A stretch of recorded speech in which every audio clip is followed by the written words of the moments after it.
Hi, Sage here with Hippie from the 49th and our Hippie Sunday Bible Review. We are going to continue this week with Genesis 36 to 40. We will learn of the 12 rulers and a man with dreams. Let's get started. Genesis 36 may look like a list of names, but it's about nation building. Esau, Jacob's brother, settles in the hill country of Seir.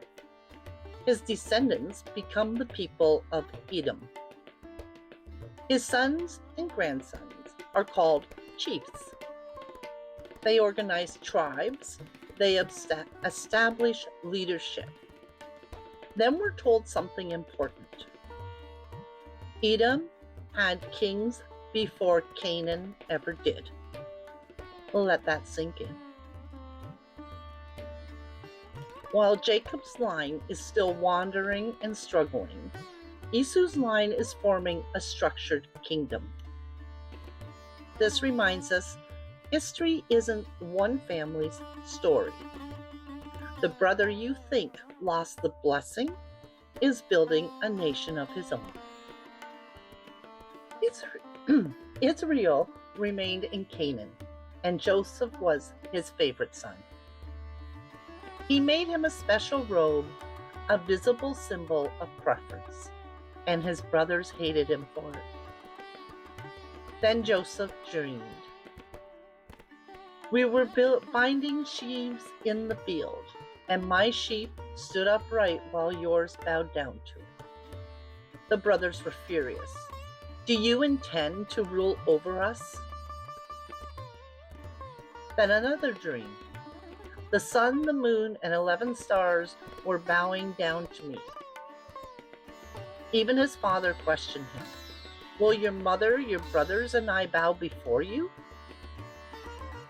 The dreams planted something dangerous, the idea of destiny.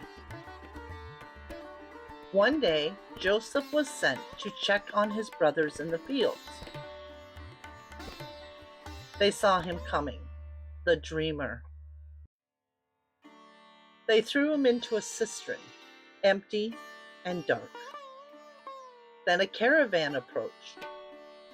Instead of killing him, they sold him. Sold their own brother into slavery, and he was taken to Egypt. They dipped his robe in goat's blood and brought it to their father. Israel believed his son was dead. He mourned deeply. Meanwhile, in Egypt, Joseph was sold again to one of Pharaoh's officials. And just like that, a favored son became a slave. But the dreams were not done. While Joseph was in Egypt, the story shifts. Judah leaves his brothers and settles in Edom. He marries and has 3 sons, Onan, and Shelah. His oldest, marries a woman named Tamar. But is described as wicked, and he dies. Tamar is then given to the second son, Onan, to produce an heir for his brother. But Onan refuses his responsibility, and he too dies.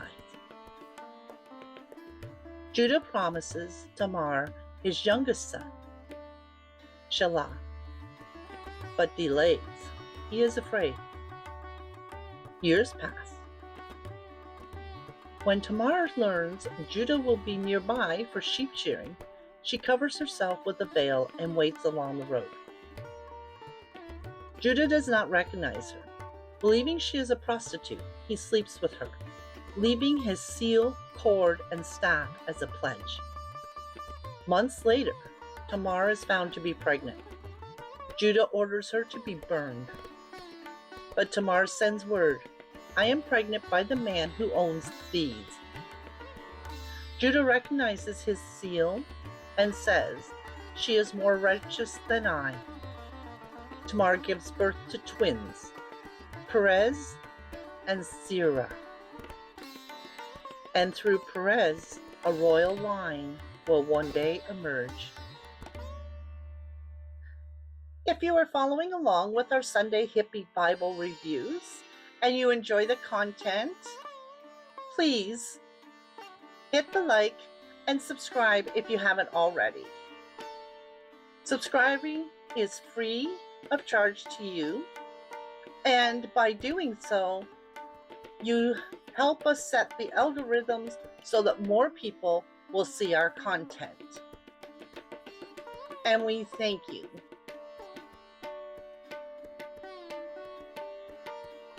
Joseph was taken to Egypt and sold to Potiphar, one of Pharaoh's officials. But even in slavery, the Lord was with Joseph. Everything he did prospered. Potiphar noticed and placed Joseph in charge of his entire household. Joseph was capable, disciplined, and described as well-built and handsome. Potiphar's wife noticed him. Day after day, she urged him to lie with her. But Joseph refused. How could I do such a wicked thing and sin against God? One day, she caught him alone in the house. She grabbed his robe. Joseph fled, leaving the robe behind. Humiliated and angry, she accused him of attacking her. Potiphar believed his wife. Joseph was thrown in prison. Once again, the robe told a false story. In prison, Joseph was placed in charge of the other prisoners. Two of Pharaoh's officials, the chief cupbearer and the chief baker, were thrown into prison as well. One night, they each had troubling dreams. Joseph noticed their distress and said, "Do not interpretations belong to God? Tell me your dreams." The cupbearer went first. A vine with 3 branches budded, blossomed, and ripened into grapes.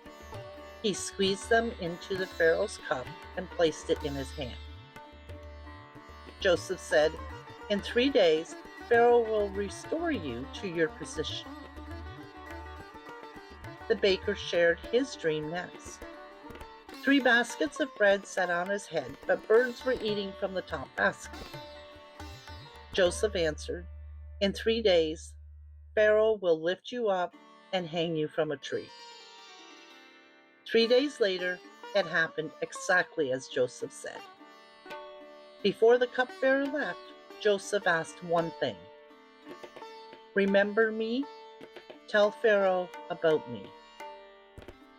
But when the cupbearer was restored, he forgot Joseph. This story should sound familiar to many. I can't read it without hearing Donny Osmond singing in my head. Now, at this time in the Bible, same as last week, there are no countries, only nations named after the head of the family. So land owned or claimed by families. The rest of the world were living in tribes and practiced indigenous or animistic religions, while the Egyptians were the only organized religion of polytheism or paganism. However, the families descended down from Abraham did speak to God and were known as Hebrews, mainly in the land of Canaan. Hebrew meaning to cross over, in which is believed that Abraham crossed over the Euphrates to get to Canaan. These stories and characters are shared in Judaism, Islam, and Christianity in one way or another. So until next week, keep the faith, be kind, and stay groovy. Peace and love, y'all.